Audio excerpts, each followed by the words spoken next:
The global elite's Great Reset agenda revealed. And I know this sounds like tinfoil hat stuff, but I can promise you it isn't. It's straight from the World Economic Forum's website. We're going to dive right in. I'm going to explain this whole thing to you, why it won't work from an economic standpoint, and what the most likely end game is for you and me, the average Joe and Jane. I'm going to explain this to you in 3 simple, fast steps. Step number 1, let's go over an overview of this Great Reset. And to start, we're going to look at a clip of these individuals who are in charge, these global elites that think that we need a top-down solution to all the world's problems. And forewarned, this is extremely bizarre to say the least. And I would dare you, I would challenge each and every one of you watching this video right now to watch this clip and not think this is straight from a James Bond movie. We're basically looking at Spectre in real life. Editor, let's go to the clip.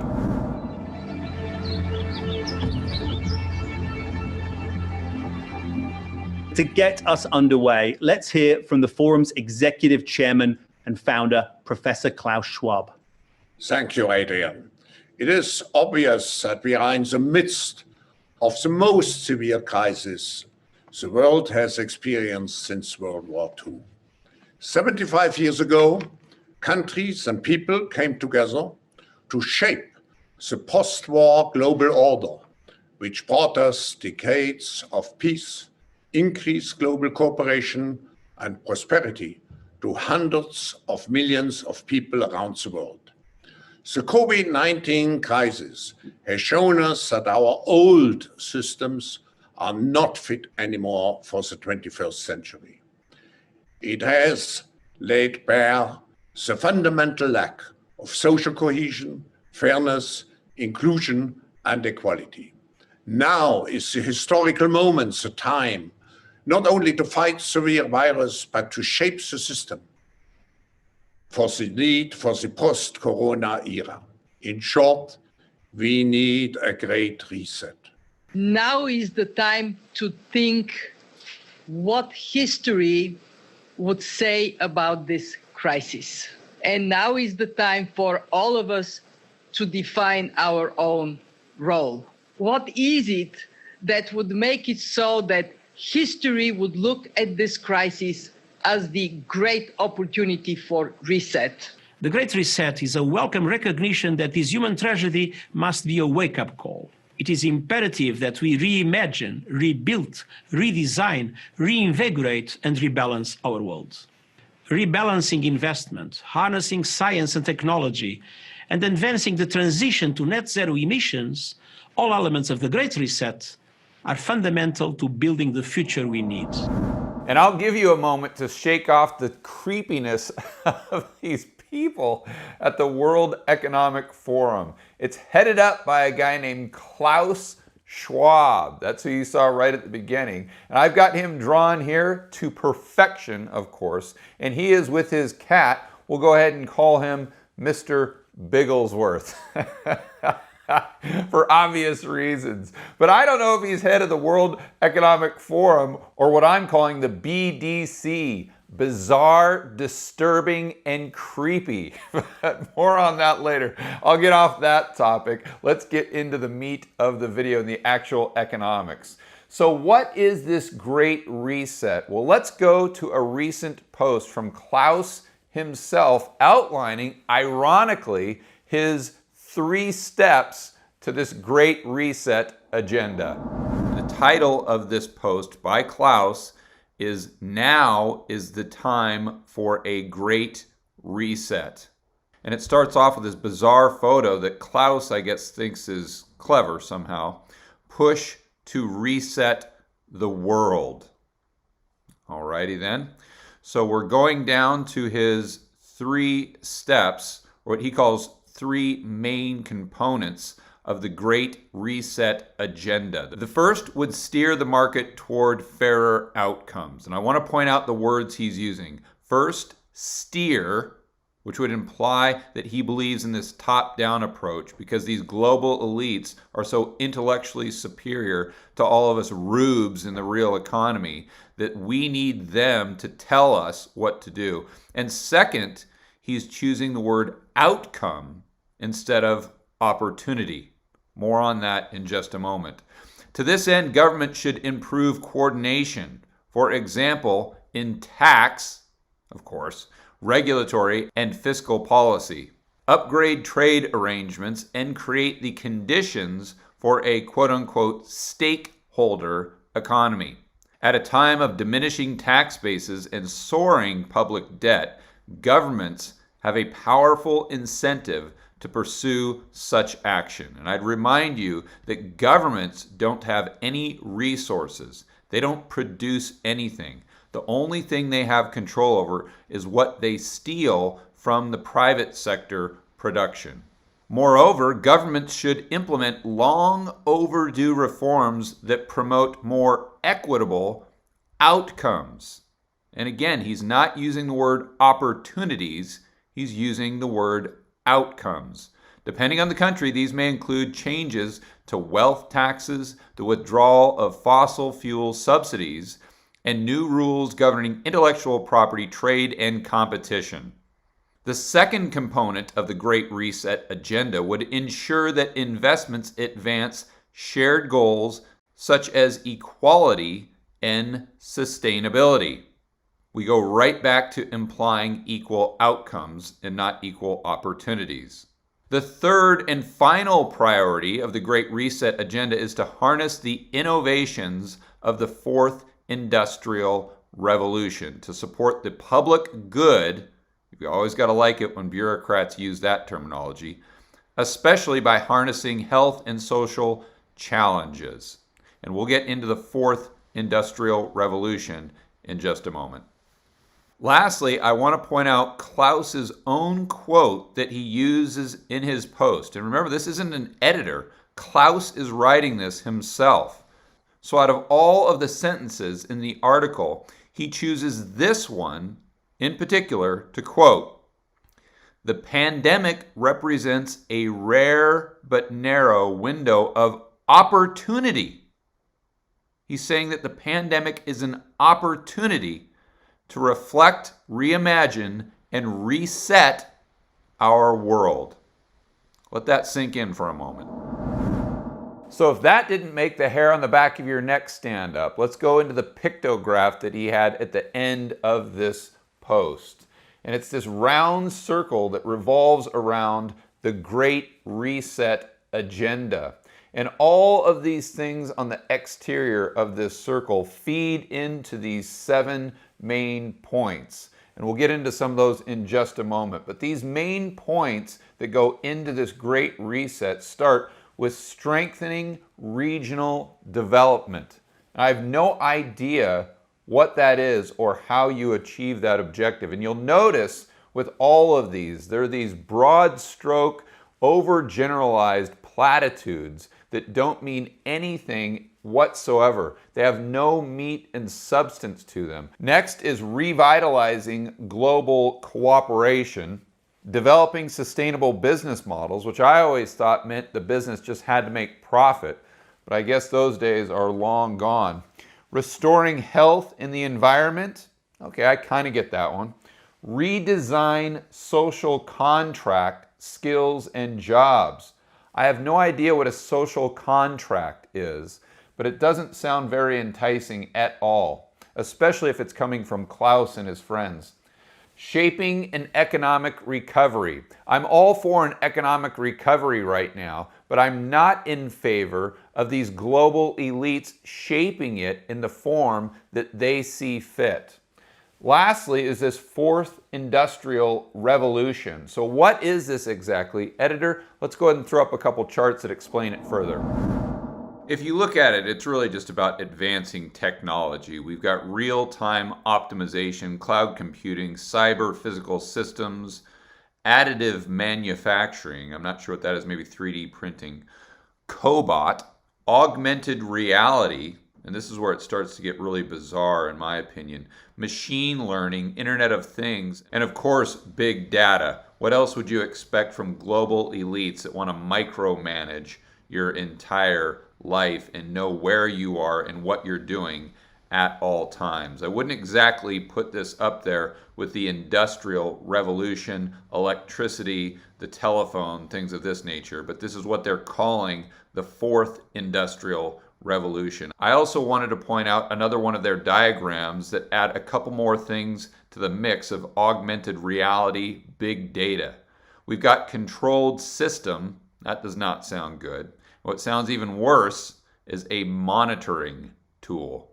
And let's go back to this picto diagram and further examine some of these suggestions on the exterior of this circle that they think will lead into this great reset. So one of the ways we're going to supposedly harness this fourth industrial revolution is by the future of media, entertainment, and culture.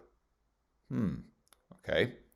Strengthening regional development. We're going to somehow achieve that through biodiversity. It's not that I'm opposed to biodiversity, it's just I don't think it will help us strengthen regional development in any way, shape, or form.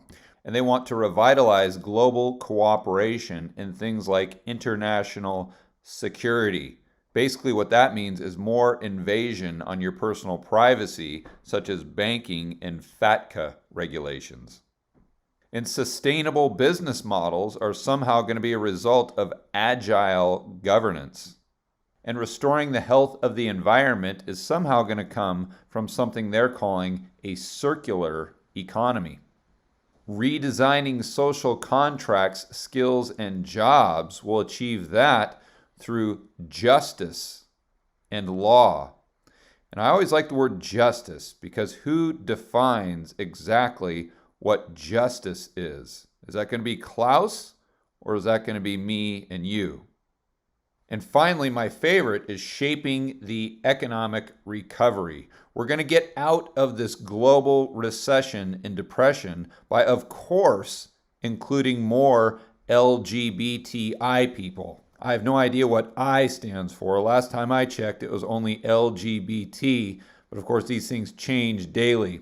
We're also going to achieve an economic recovery by gender parity and through things like taxation and inclusive design.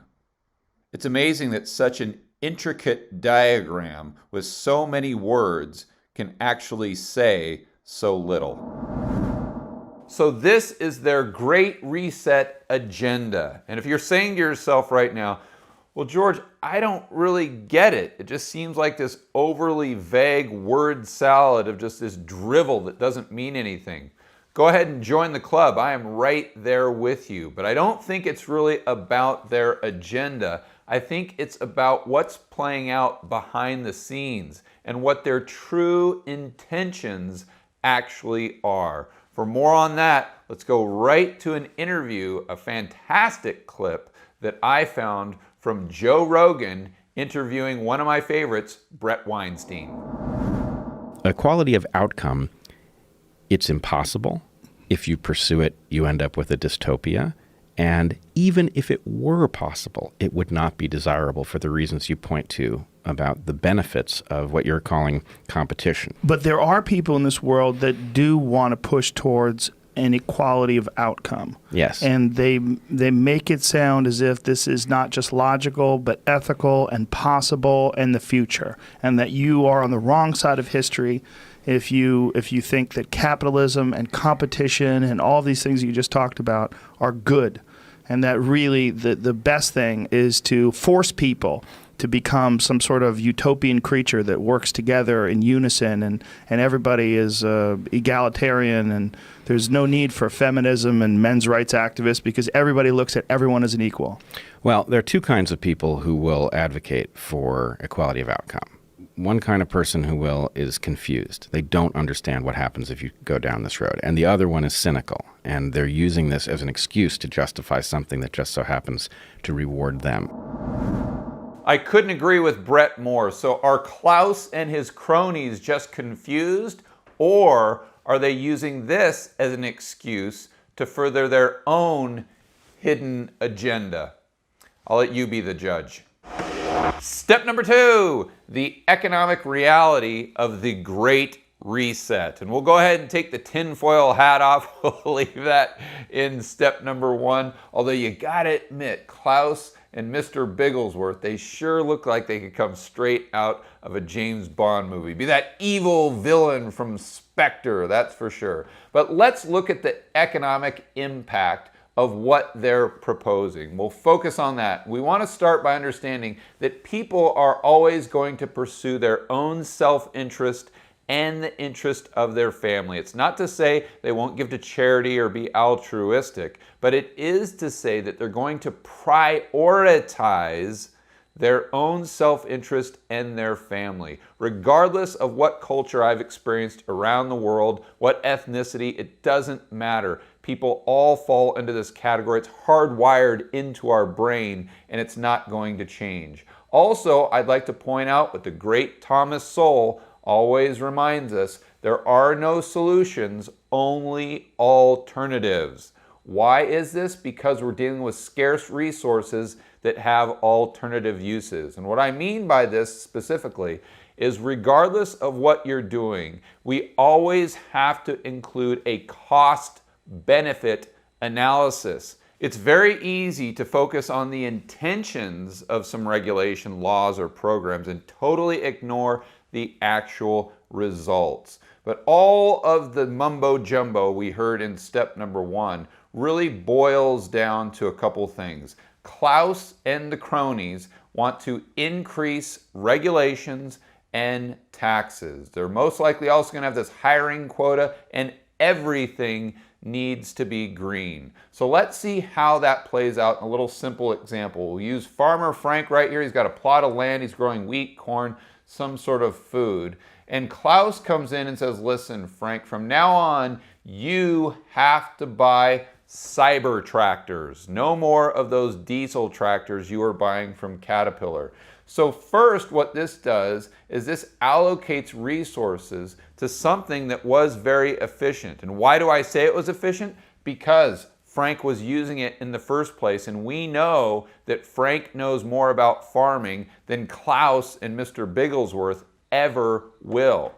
So human ingenuity, materials, and capital all go into building these cyber tractors and get diverted from building something else that may have been more efficient. And I'm not saying that we shouldn't focus on green energy. What I am saying is that it should be based on market demand. It should be a bottoms-up approach, not tops-down. If it is top-down, most likely you're going to have this misallocation of resources that are very scarce, I'd like to point out. And then we've got this hiring quota. So over here, we've got Moody the millennial. And of course, it is they, because I don't know Moody's personal pronouns, but I do know that Moody does not like work. She's giving it a thumb, or they are giving it a thumbs down because they don't want to work in this field at all. But Farmer Frank has to hire them because he needs someone in the LGBTI community. I'm not sure if Moody is an L, a G, a B, a T, or an I, but the bottom line is they fit the category that Klaus and the cronies and Mr. Bigglesworth are laying out for Farmer Frank. But the one thing we do know for sure is that Moody is going to offer a lot less productivity than someone that Frank would hire based on merit alone. So what we have in this very simple example is we have a misallocation of scarce resources. We have less economic output, which is going to lead to a lower standard of living. Why is that? Because Frank can't produce as much wheat. If Frank can't produce as much food, that means someone else in the economy is going to have to start growing food. Well, that person could have done something else, such as become a doctor, become a scientist, an engineer that maybe could have worked on something like green energy. But now they can't because they're going to have to grow wheat or they're going to have to grow their own food. And I'd also like to point out that we're seeing this play out in real life right now with the cerveza sickness. We know what it looks like when economic activity goes down by 75, 95, 85%, whatever. It's not good. It gets really ugly really fast. And we just haven't seen the worst of it because, as you know, the Fed and the government have come in with all of their stimulus packages that will most likely be temporary. And if they are permanent, it's going to lead to an even worse outcome through inflation and a loss of purchasing power. But let me be crystal clear. I'm not saying that we shouldn't strive to have greener energy. I like breathing clean air better than anybody. And I'm not saying we shouldn't try to eliminate discrimination. But what I am saying is we need to persuade individual people that can make decisions for themselves to take action that will lead to those outcomes. We shouldn't try to force people into doing something, and we definitely shouldn't regulate them into doing that either. Also, sustainable. I hear this word all the time. And to be sustainable, we need to always remember that it has to be profitable.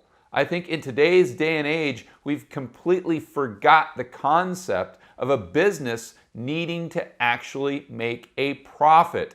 If we have these businesses that are zombie companies that are just feeding off the government, that's always going to come at the price of future taxation or inflation and most likely a lower standard of living. But really the takeaway, it's got to be a bottoms-up type approach. You've got to convince individuals in the real economy to want to take these actions, and the entrepreneurs will satisfy those needs and wants. We can't have this tops-down approach or the results are going to be even worse than what we have today, regardless of the intentions. And one more thing I'd like to point out for those of you watching this video who favor this type of tops-down approach in certain aspects of our economy. And the argument you always hear is, well, we can't rely on the entrepreneur because they're greedy, and we have to have some sort of public official in there that's actually benevolent and virtuous that we can rely on for the greater good of society. And I could tell you why this opinion is fundamentally flawed, but nobody does it better than Milton Friedman himself. When you see around the globe the maldistribution of wealth, the desperate plight of millions of people in underdeveloped countries, when you see so few haves and so many have-nots, when you see the greed and the concentration of power within, did you ever have a moment of doubt about capitalism and whether greed's a good idea to run on? Well, first of all, tell me, is there some society you know that doesn't run on greed? You think Russia doesn't run on greed? You think China doesn't run on greed? What is greed? Of course, none of us are greedy. It's only the other fellow who's greedy. The world runs on individuals pursuing their separate interests. The great achievements of civilization have not come from government bureaus. Einstein didn't construct his theory under order from a bureaucrat. Henry Ford didn't revolutionize the automobile industry that way. In the only cases in which the masses have escaped from the kind of grinding poverty you're talking about, the only cases in recorded history are where they have had capitalism and largely free trade. If you want to know where the masses are worst off, it's exactly in the kinds of societies that depart from that. So that the record of history is absolutely crystal clear that there is no alternative way so far discovered of improving the lot of the ordinary people that can hold a candle to the productive activities that are unleashed by a free enterprise system. But it seems to reward not virtue as much as ability to manipulate the system. And what does reward virtue? You think the communist commissar rewards virtue? You think a Hitler rewards virtue? You think, excuse me, if you'll pardon me, do you think American presidents reward virtue? Do they choose their appointees on the basis of the virtue of the people appointed or on the basis of their political clout? Is it really true that political self-interest is nobler somehow than economic self-interest? You know, I think you're taking a lot of things for granted. And just tell me where in the world you find these angels who are going to organize society for us. So do you honestly think that Klaus and his buddies at the World Economic Forum are those angels that are going to lead us to this utopian future? Do you honestly think they're less greedy than those capitalists, or they're more virtuous? The only thing we're going to get from this great reset is more cronyism, more corporatism, and a lot less personal freedom. And that's if we don't have the tinfoil hat on. If we take that tinfoil hat, put it back on, it gets real crazy once you go down that rabbit hole. That is for sure, but we'll leave that for a separate video. Step number 3. What is the end game? How does this play out for ordinary people like you and me? I think their plan is to stagflate, tax, and lie. Everything else is just smoke and mirrors. It's a total cover-up and sham. And this is a fantastic way to sum it up. Got to give all the credit to my good buddy Jason Burke with Wall Street for Main Street. If you're not checking him out, make sure you do so. So there's a few things we know. Government debt is at all-time high. This is a huge problem, especially if you're a government official and you want to keep power. The World Economic Forum is a group of these government leaders that's been meeting since the 1970s. So of course they all know each other. They're trying to help each other out. It's the cronyism I was talking about before. And they're all in bed with Klaus and his creepy crew. This isn't about climate change. It's about increasing your taxes. It's not about equality. It's about increasing regulation on everyday people like you and I. It's about micromanaging everything. These global elites think that they're so much smarter than you that you can't make decisions on your own. It's not about increasing your living standards. It's about giving them more and more power. Don't be fooled. They care about any of these topics or your well-being. They care about one thing and one thing only. That is pursuing their own self-interest. We go back to this pictograph I used in step number 2 from Klaus's post, but now I've done it in a way that's far more accurate. Instead of his mumbo jumbo, we've got their real intentions. That's stagflate, tax, and lie. Let's dive into this a little deeper. We understand the details so we can connect the dots and see what's most likely coming down the pipeline for everyday people like you and I. We'll start with taxes. One way they've already increased them without you even knowing it, it's a combination of both tax and lie, leave it up to the government to pull that off, is through this 2018 bill that was passed. You think that it lowered your taxes. In short term, it might have, but long term, it's going to increase them. It's this tax bracket scam that nobody is talking about it. And I've gone over it in a few of my videos, but it's worth mentioning again. It's very important you understand how this works. Editor, go ahead and throw up the chart. What they've done is they've changed the way they measure inflation from something called the CPIU to the CCPIU. And of course, the CCPIU measures inflation at a lower rate than how it was measured before. Why is this important? Because it keeps tax brackets lower longer. So if your income is going up in nominal terms, so your purchasing power isn't increasing at all, you go to a higher and higher tax bracket. So they're stealing more and more of your income without you even knowing it. And this was baked into that 2018 tax bill that was sold to the general public as a way to lower their taxes. But of course, it's increasing your taxes long-term. Total scam. I also think they're going to increase long-term capital gains to the same level as income.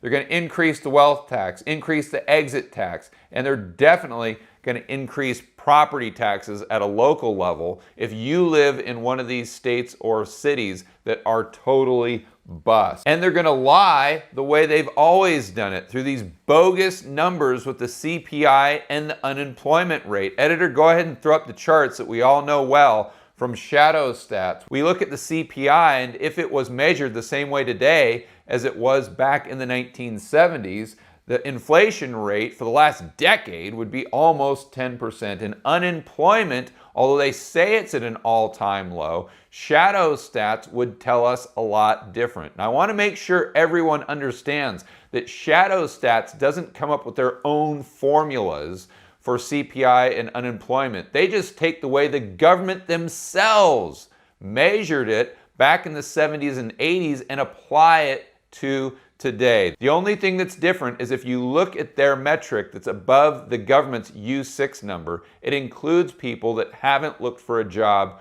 for over a year. The government just pretends they don't exist, and they always have. But shadow stats, I think, accurately says, hey, these people are unemployed as well.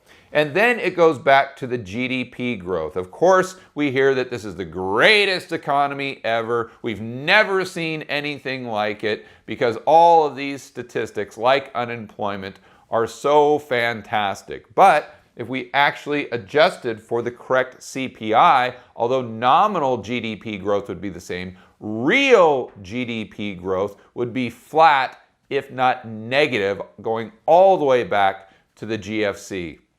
Now let's move on to stagflate. If you're one of these governments with this massive debt load, how do you get rid of it? You can either default or you can try to inflate it away. But they're looking at Japan and Europe and saying to themselves, well, they've had negative interest rates, they've done all this quantitative easing, and they still can't get inflation up high enough to reduce the debt load. So they're paying it back with cheaper currency units. Or the easiest way to look at it is they're not increasing their tax receipts faster than they're increasing the amount of money they're spending. In order to get the type of inflation they need to really reduce the debt burden, they know they've got to increase M2 money supply and velocity. There's a lot of things that go into inflation, but these are the two big components. So how do you do this if you're one of these governments? The first thing you can do is UBI, because you know that quantitative easing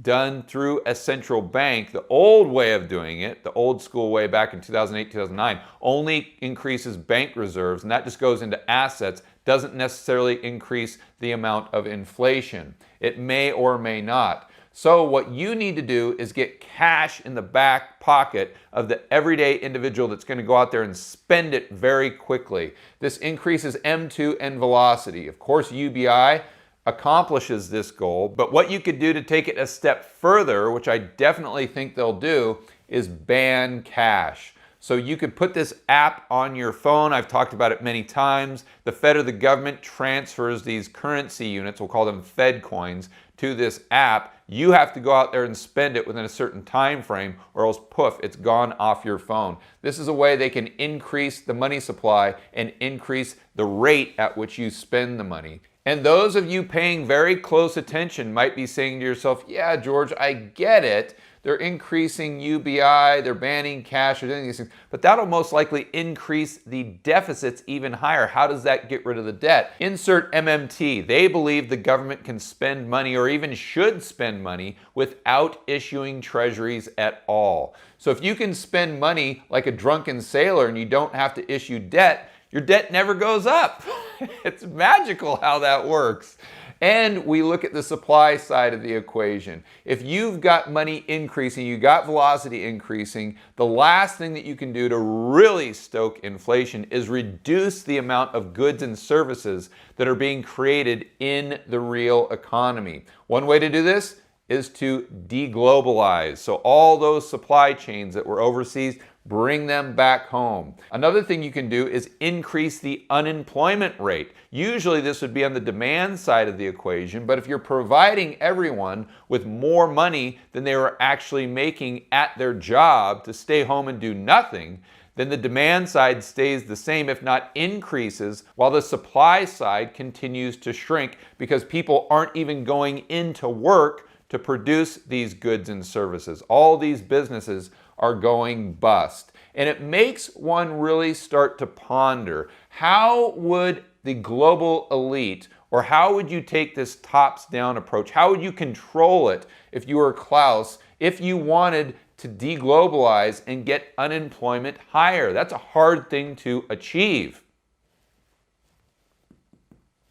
But it's exactly what we had with the cerveza sickness. So is the cerveza sickness just some random, unfortunate event that just happens to increase unemployment dramatically, most likely long term, and create this narrative, this push for deglobalization?